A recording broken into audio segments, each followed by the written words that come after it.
दुनिया में महात्मा गांधी एक बहुत बड़े महान आत्मा थे। क्या इस 75 साल में हमारी जिम्मेवारी नहीं थी क्या कि पूरी दुनिया महात्मा गांधी को जाने? कोई नहीं जानता, माफ करना मुझे। पहली बार जब गांधी फिल्म बनी तब दुनिया में क्यूरियोसिटी हुई, अच्छा ये क्या कौन है? हमने नहीं किया जी। मान्यवर, मैं बड़ी विनम्रता पूर्वक आपके सामने सरकार से पूछना चाहता हूं, आप देश के महापुरुषों को याद कर रहे हैं, बहुत अच्छी बात है, याद कीजिए। हिंसा के पुजारी राष्ट्रपिता महात्मा गांधी को धर्म संसद बुलाकर उत्तराखंड में अपमानित किया जाता है मान्यवर, मध्य प्रदेश में अपमानित किया जाता है मान्यवर, छत्तीसगढ़ में अपमानित किया जाता है मान्यवर। मैं कहना चाहता हूं, अगर यह सरकार गोडसे की विचारधारा पर चल रही है तो मुझे कुछ नहीं कहना, लेकिन अगर गांधी के प्रति जरा भी सम्मान है तो उन लोगों के खिलाफ मुकदमे दर्ज करके उनको जेल के सीखचों के पीछे डालना चाहिए। यह राष्ट्रद्रोह है मान्यवर। बापू का अपमान हो रहा है। दुनिया के किसी देश में चले जाइए, आप कहते हैं हम भारत से आए, लोग कहते हैं गांधी जी के देश से आए।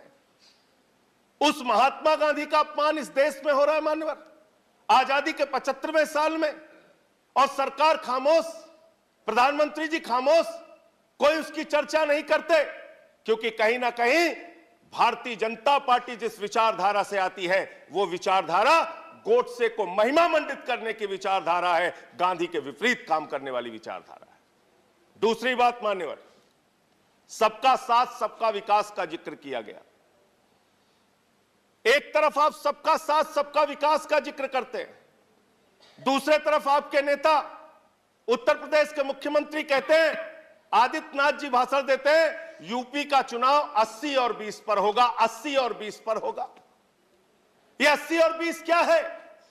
मैं आपसे पूछना चाहता हूं बड़ी विनम्रता पूर्वक, वो कोरोना की महामारी में जो लाखों लोग मारे गए वो 80 में आते हैं कि 20 में आते हैं? वो किसान जो 1 साल तक सड़कों पर बैठा रहा, 750 किसान शहीद हो गए, वो 80 में आते हैं या 20 में आते हैं? वो खुशी दुबे उत्तर प्रदेश की बेटी जो 1.5 साल से जेल में सड़ रही है, वो प्रभात मिश्रा जिसका फर्जी इनकाउंटर हो गया, वो हाथरस की बेटी जिसको रात में 2 बजे जला दिया गया, वो नौजवान जो लाठियों से पीटे जाते हैं मान्यवर, वो 80 में आते हैं या 20 में आते हैं? ये 80 और 20 में हिंदुस्तान को बांटना बंद करो, गरीब बच्चों के फीस पे चर्चा करो, तरक्की पर चर्चा करो। आप किस ओर हिंदुस्तान को लेकर जाना चाहते हैं? क्या आप करना चाहते हैं? आपने श्रेष्ठ भारत कहा, 17वें पॉइंट को मैं पढ़ रहा था मैंने, श्रेष्ठ भारत, और इस श्रेष्ठ भारत के साथ आप क्या कर रहे हैं? माननीय गृह मंत्री जी बयान देते हैं मुजफ्फरनगर में जाके, दंगे याद है ना? हाँ, आप 4 मिनट बोल चुके हैं मान्यवर, प्लीज 2 मिनट में करें। 2-3 मिनट में कंक्लूड। आपको ऑलरेडी 4 मिनट बोल चुके हैं, प्लीज। मान्यवर, मैं बड़ी विनम्रता पूर्वक आपसे कहना चाहता हूं, हमारे देश के गृह मंत्री, इस भाषण में श्रेष्ठ भारत की बात कही गई, वो भारत श्रेष्ठ है, श्रेष्ठ था, श्रेष्ठ रहेगा, लेकिन उस श्रेष्ठ भारत को आप दिन रात पाकिस्तान से डराते हैं।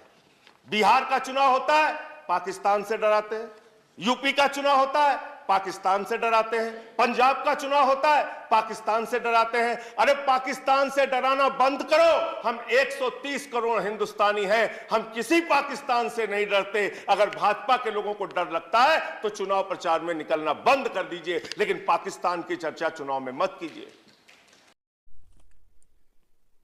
दुनिया में भारत की पहचान गांधी है, गोडसे नहीं। बिना नाम लिए संजय सिंह ने किया बीजेपी पर हमला। नमस्कार दोस्तों, एक बार फिर से स्वागत करते हैं आप सभी का हमारे यूट्यूब चैनल पर। दोस्तों, संजय सिंह जब भी संसद में बोलते हैं तो उनकी दबंग आवाज़ से पूरा संसद गूंजने लग जाता है। आप सांसद संजय सिंह ने कहा, कुछ बातें कट्टरपंथियों को समझने की ज़रूरत है। नफरत की बुनियाद का दुनिया का कोई भी मुल्क आगे नहीं बढ़ सकता है। हिंसा से विनाश मिलेगा, अहिंसा से विकास मिलेगा।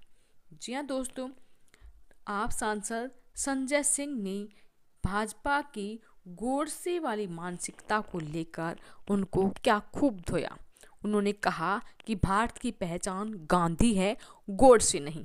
उन्होंने कहा कि दुनिया के दिग्गज नेता आज राजघाट पहुंचकर गांधी को नमन करते हैं, गोडसे को नहीं। संजय सिंह बोलते हैं कि दुनिया राष्ट्रपिता महात्मा गांधी के आगे श्रद्धा से अपना सर झुका लेती है। पूरी दुनिया में भारत की यही पहचान है, अहिंसा, हिंसा नहीं। ये बात अब कट्टरपंथियों को समझने की ज़रूरत है कि हिंसा से विनाश होगा, अहिंसा से विकास होगा। इससे पहले यहाँ पर संजय सिंह ने मोदी सरकार को घेरते हुए कहा कि जब जब वो भाषण देते हैं, चर्चाएं करते हैं, तब तब वो विकसित भारत का जिक्र करते हैं, लेकिन ग्राउंड लेवल पे विकसित भारत कहाँ है? कहीं नहीं है। बात सिर्फ चर्चाओं में होती है, लेकिन ज़मीनी हकीकत कुछ और ही होती है।